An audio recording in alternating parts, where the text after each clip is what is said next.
सभी members, chairman साहब, director ma'am, principal ma'am, सभी टीचर्स, सभी पेरेंट्स और यहाँ पर आए सभी बच्चे, मैं आप सबको आज के इस एनुअल फंक्शन की ढेर सारी शुभकामनाएं देता हूं। जैसा प्रिंसिपल मैम बता रही थी कि ये मच अवेटेड ओकेजन होता है, जहां आप सब ना केवल उन सभी बच्चों को जो अपने टैलेंट से अपने स्कूल का, अपने परिवार का नाम आगे बढ़ाते हैं, उनसे रूबरू होते हैं, बल्कि वो तमाम बच्चे जिसमें पढ़ाई के साथ साथ और जितनी भी अलग अलग प्रतिभाएं, उससे भी आपको देखने और मिलने का मौका मिलता है। और मैं ये हमेशा मानता हूं कि स्कूल किसी भी बच्चे के फ्यूचर का फाउंडेशन होता है, और ऐसे में संत सुजान सिंह जी स्कूल के सभी टीचर्स आपके बच्चों को डेकोरेट करने में अपनी बेस्ट एफर्ट लगातार करते रहे। उसी का परिणाम है जो कुछ बच्चों को हमने अवार्ड दिया। और मैं ये मानता हूं कि आप जब आज यहां आए हैं तो ना केवल जैसा मैंने पहले कहा कि बच्चे की बाकी प्रतिभाएं, आपके बच्चों को जिन टीचर्स या पूरी टीम आपके बच्चों के फाउंडेशन को डेकोरेट कर रहे हैं, आप सभी पेरेंट्स, उनसे भी मिलने का एक अवसर होता है। मैं ये मानता हूं कि ये जो एरा है बड़ा चैलेंजिंग एरा है, और खासकर टीचर्स के लिए।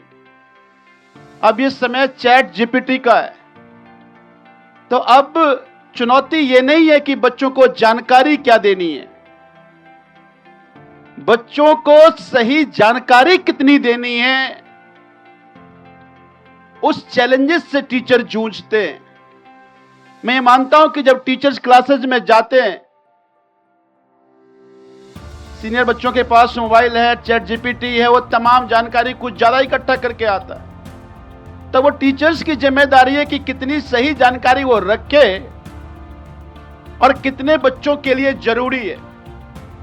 लेकिन मैं एक बात और मानता हूं, ये जेनजी का जमाना है, जेनजी काफी चर्चा में रहता है, और ये जो जनरेशन है ये बहुत क्लियर है,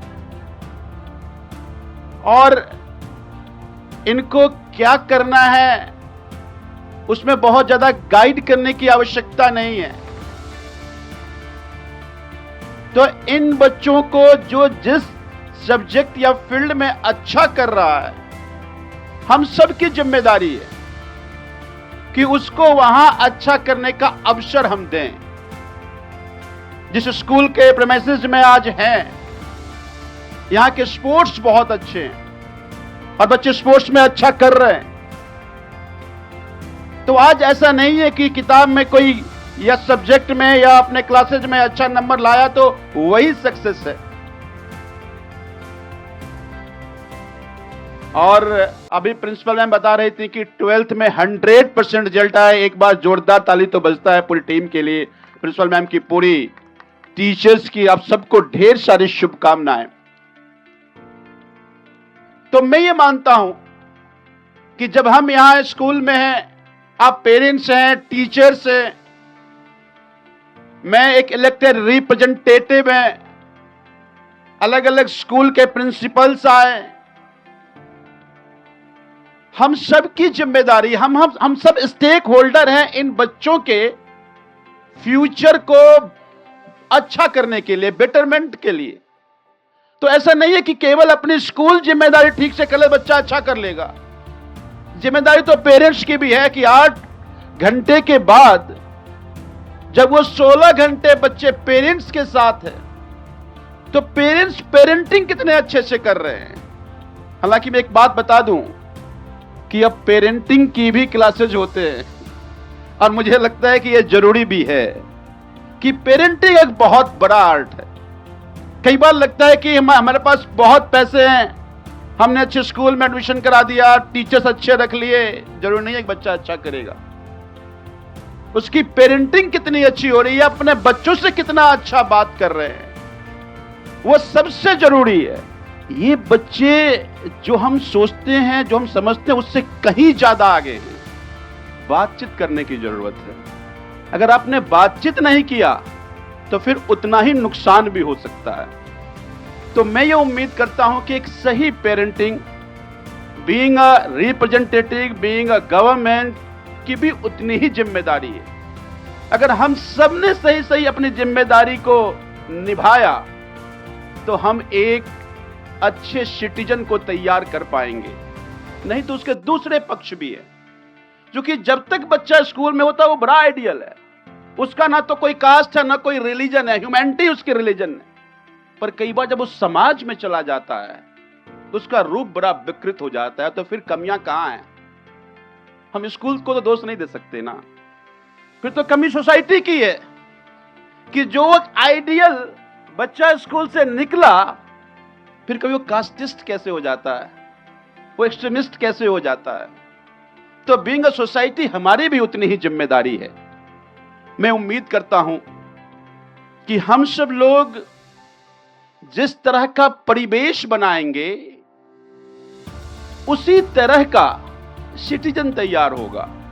मैं उम्मीद करता हूं कि हम सब लोग मिलके एक आइडियल, एक ऐसा सॉबर एनवायरनमेंट बना के रखें जहां से बच्चे जब स्कूल के बाद भी जो पढ़ के जा रहा है उसको प्रयोग के तौर पे समाज में भी उसको ऐसा ही दिखे, ताकि समाज भी अच्छा हो और देश भी अच्छा हो।